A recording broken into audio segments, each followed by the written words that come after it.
Scoreless, Nationals and Marlins. This is, I guess, for kids out there and teenagers that are into baseball and want to play in the major leagues. This is kind of developmental day. Rich Waltz, along with Tommy Hutton, and you know this gentleman, longtime coach, 23rd year at the University of Miami, a couple national championships. Congratulations on getting back to the College World Series, Jim Morris. Thank you. It was a great feeling to get back. I tell you, we weren't there for a few years, and when I first got here, we were there every year, so it really makes me appreciate that more. Yeah. All right, the Marlins and the Nationals, Miami facing Max Scherzer. That's not easy. And getting to the big leagues is not easy, but you've helped a ton of guys, both at Miami and I guess at Georgia Tech, get to the big leagues. How has that changed? How has that process and the path changed from your first year some 40 years ago or so as a college head coach? Well, it's changed dramatically because, first of all, there used to be a winter draft, and we used to have 22 scholarships. So start with that. So now we have 11.7. So it did away with the winter draft, thank goodness. You could take a guy freshman year or sophomore year anytime. Now it's just after his junior year. So you know if a guy comes to Miami or a Division I school, he's going to stay for 3 years. So that's a huge change, and it's more guys are even with the change with the draft and the slot system has changed it too. More guys are going to college. Do you see down the road, Coach, do you see it changing maybe back? I know you'd love to have a few more scholarships. Do you see that changing back at all? You know, I really don't, because I wish we did, but there's not enough schools in America that bring enough income. And the presidents are the ones that are voting on that, and they're looking at bottom budgets. And bottom budgets today is they've got to meet that budget. And until we can get enough programs to really support that type of situation, then I really don't see it changing. One of the changes in college baseball that I've heard Major League scouts say is a positive is the change in bats over the last 4 years. I think it is that the bats are more regulated. They're closer to the wood bats, and scouts feel it's easier to evaluate talent, and players are closer to major league ready because of it when they leave. You agree with that? I do agree with it. The bats were so hot back in the late 90s with Burrow and Huff and Michaels and all those guys that played in the big leagues a long time. They were hitting balls over our lights. Those guys made them hot anyway. Yeah, they did. They did. And today, I think they're pretty equal, really, and I like that. They kind of backed them off too much in a way you couldn't score any runs, and now they've changed it a little bit where the bats jump a little bit more, and I think it's pretty much like a wood bat, and I like that. Brad Hand facing Anthony Rendon. Counts 3-0. Coach, what are some of your main objectives when you get a kid in at University of Miami? Obviously as a baseball player, but as a student athlete as well. I know that's important. Well, you know, when I first started coaching, I was the head coach in college at the age of 24, and in the spring, and really 23 in the fall. And I thought my job was to develop guys for Major League Baseball, professional baseball. And the real deal is that I need to prepare them for both. And 95% of our guys are not going to play in the big leagues. So really, the most important thing is the education. So we got to do the best we can to prepare our guys to graduate and to go to pro ball. And 2 years ago, we had more. The 2 years previous years, we had more guys in the big leagues than anybody. Last year, we had the highest grade point average in the World Series. The year before that, our graduation rate was 1,000. So I think we're doing a pretty good job in both. And you got to a unique situation, private school, get guys ready for everything. So much has changed. I was a college baseball player myself. Tommy, you're a father of a couple of college players. So much has changed in terms of the 13, 14, 15-year-old, even the high school players. There's a liner in the center field. Escobar has a hit. Rendon going station to station arrives at second. What has that done to A, college recruiting for you, and B, a pro scout, where now I don't want to say it's almost exclusive to certain athletes, but it really is. Over the last, I want to say 10 to 12 years, specialization has crept in, and the whole travel ball sensation has taken over. Well, you're right, and it's amazing. Guys, particularly down here in South Florida, and I can't say the whole country, probably the whole country are playing one sport, and they're developing doing that.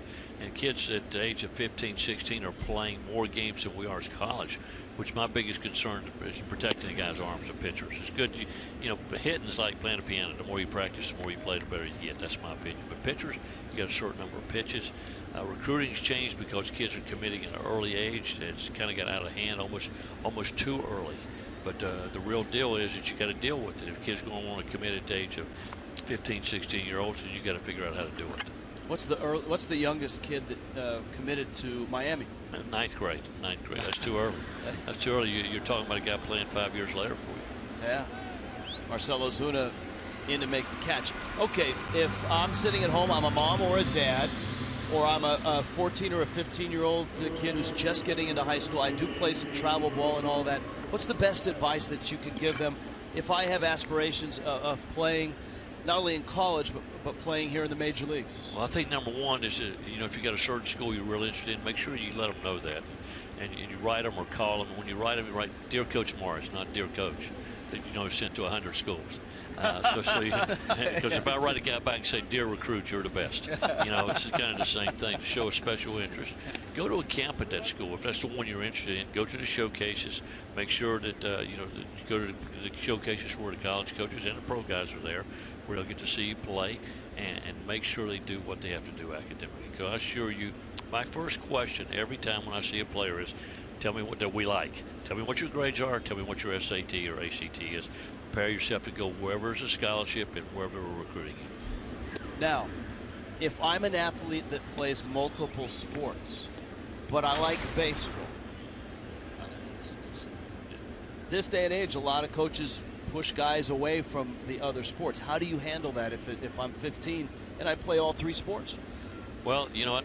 Gosh, I don't know anybody that plays all three sports. Maybe a couple sports today, but it's tough. We got one kid on our team, Malik Rozier, that's a quarterback and baseball player, and it's really even hard for him at this level.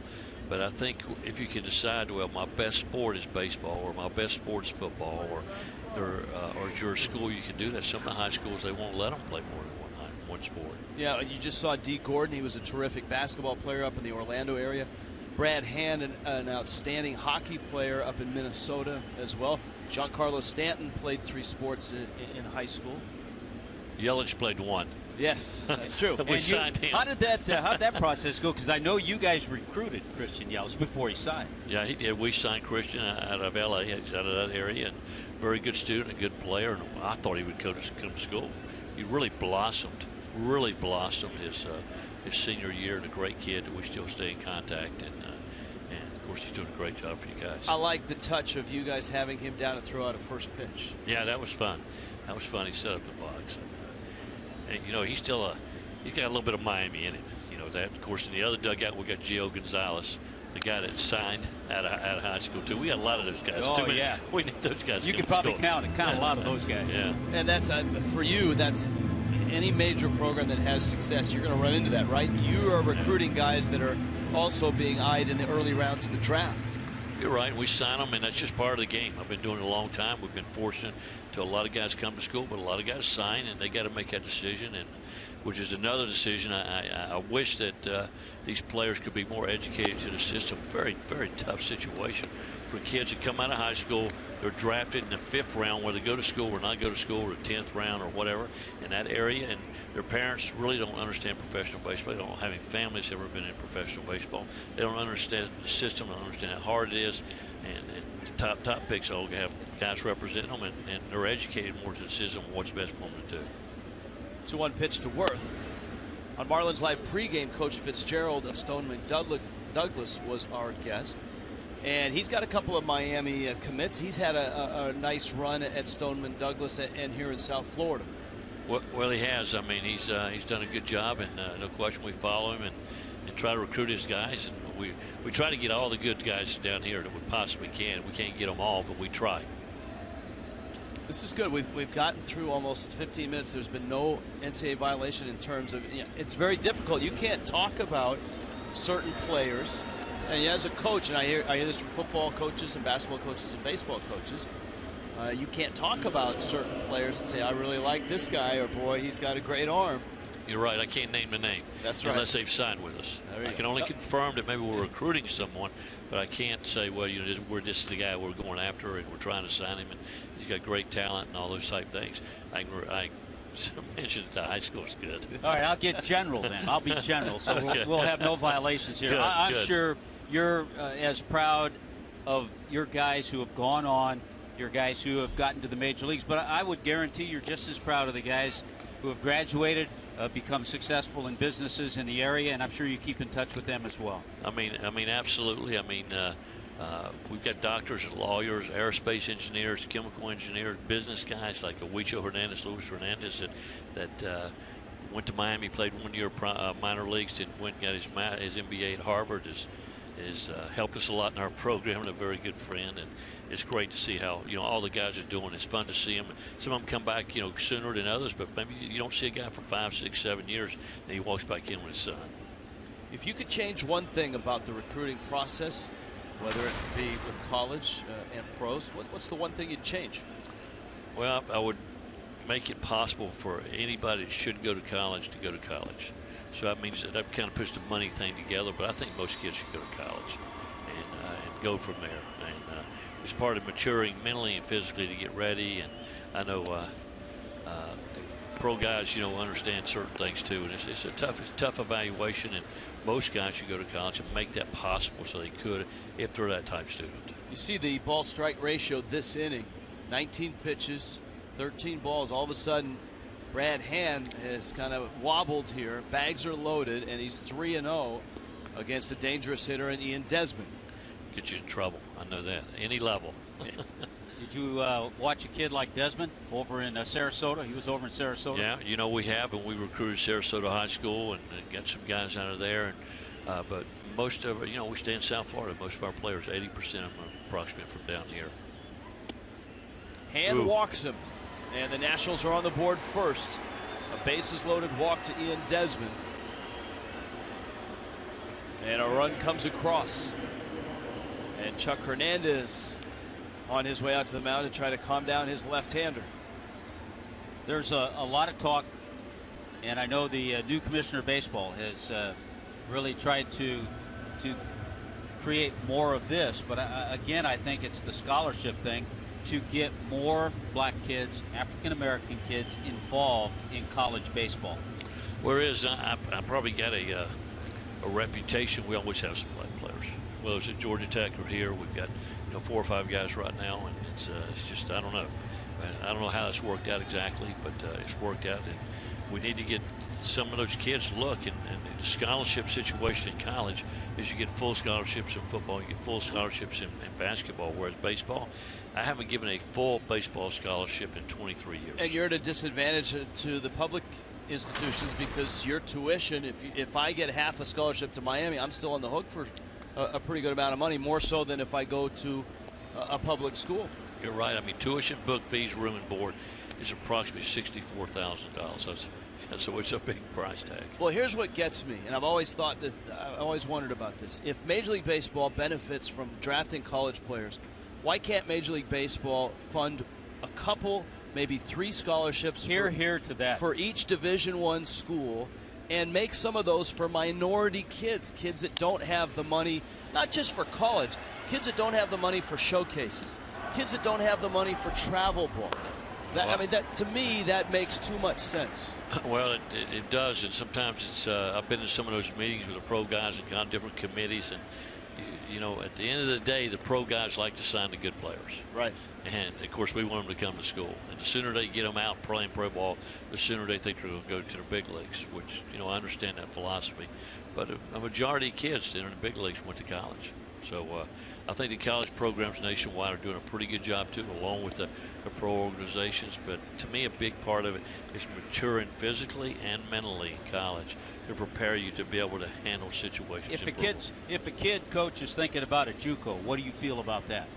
You know what? That's fine. I mean, of course, I'd rather him come to me, but right. we recruit some JUCO guys, and I went to a JUCO and went to a small school in North Carolina called Elon College. Elon University signed to turn that one, and then went back to school. Got my master's at Appalachian, and I went to Georgia for my PhD. So you can do both, you know, and that's what I tell every player we're recruiting.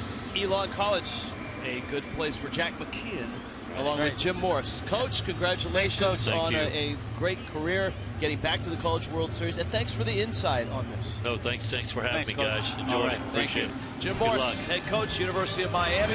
Nationals on the board and up 1-0.